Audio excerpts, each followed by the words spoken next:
Himalayas is escape, it's beauty, it's hundreds and hundreds of square kilometers of barren land, of craggy mountains, of gorges, and that's what really makes the Himalayas what they are. Royal Enfield entered India in 1955 and was used by the Indian Army straight off in the Himalayan regions, and that was one of the core reasons for its success.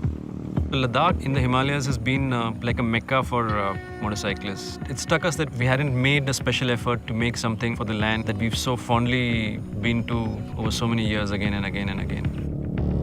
Over the last 60 years, we've learned what it takes to make a motorcycle which can traverse those terrains in a proper fashion. Finally, we decided that we could actually make a purpose-built Royal Enfield, which is for the Himalayas. What we wanted to do was to create a motorcycle that would just use the energy of the Himalayas and go with the flow of the Himalayas rather than trying to dominate them. And that was the entire starting point of our thinking for the Himalayan.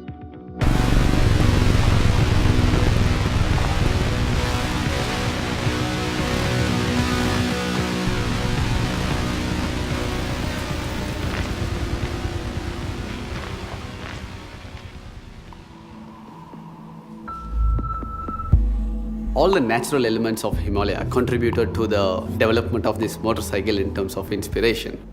It's not only the terrains, it's all about the ambience, it's all about the atmosphere, it's all about the internal feeling, it's all about the honest design philosophy, raw and rugged, simple, clean lines. Is for people with an adventurous spirit that want to see the world and go places, but it's also for people that want something that's rugged, reliable, robust for urban commuting and everyday use. So the new Himalayan is our first all-terrain, go-anywhere, purpose-designed motorcycle. The LS 410 stands for long stroke 410, and the long stroke is the Royal Enfield DNA. It has an unique technology features completely developed from scratch. It will give you a longer service life periods, longer maintainability period. The counterbalancer helps in reducing the vibrations and also gives a very smoother ride. When you move into a off-road terrain conditions, the low end torque helps you to move through obstacles in a better way.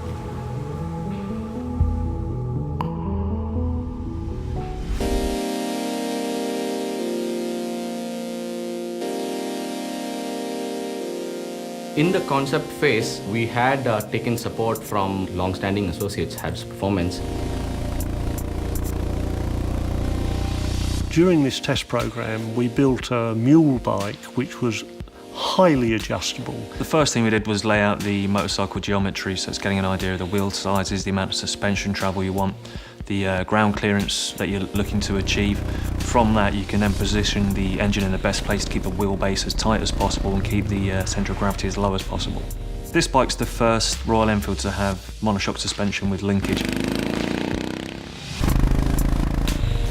So while testing the Himalayan on the Chennai racetrack, while most people put a lot of emphasis on the off-road performance of such a motorcycle, it's very important to have really good on-road manners as well.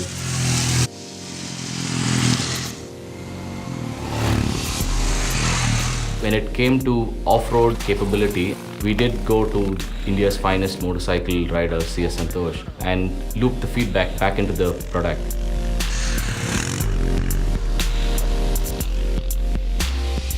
I find it really interesting to actually test our motorcycles, and I feel it's very important for the leadership to actually get their hands dirty and really understand what the motorcycle is about and make sure that we get it right.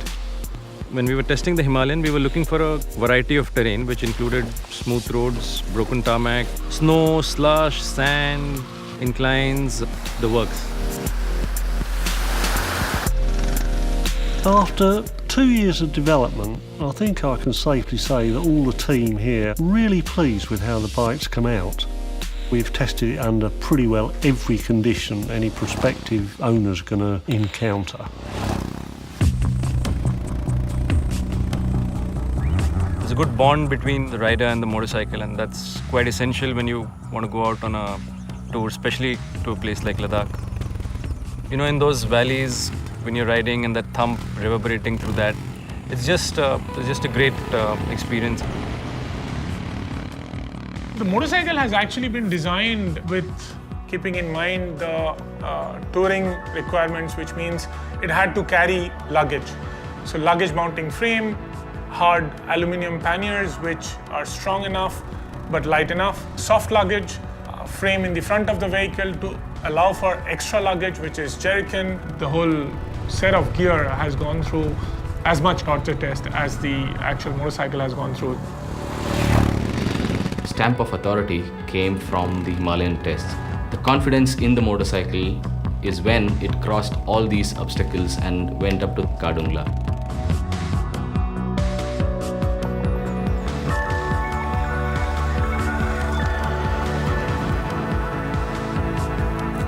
I feel we've really accomplished what we had wanted to, which is to build a motorcycle that was purpose-built to take on the Himalayas. In the Himalayan, we've created a bike that is as comfortable off-road as it is in the city, giving the opportunity to go anywhere and really enjoy any environment or terrain. A lot of the things which will help you in adventure touring will actually help you in your daily commute. Suspension travel will help you make your ride plush. Road tires will ensure that you have the kind of grip when you need it, and the maneuverability which will go over rocks will also help you through traffic.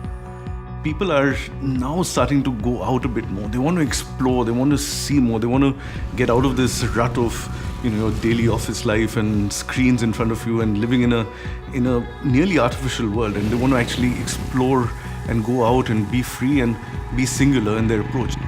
The idea is eventually to find an equilibrium between man, machine and terrain, and I believe we do that with the Himalayan. We know that there are places in our backyards which we never really venture out to. A bike like the Himalayan is quite an apt tool to discover the world around you which you see and you're curious about but you've always ignored.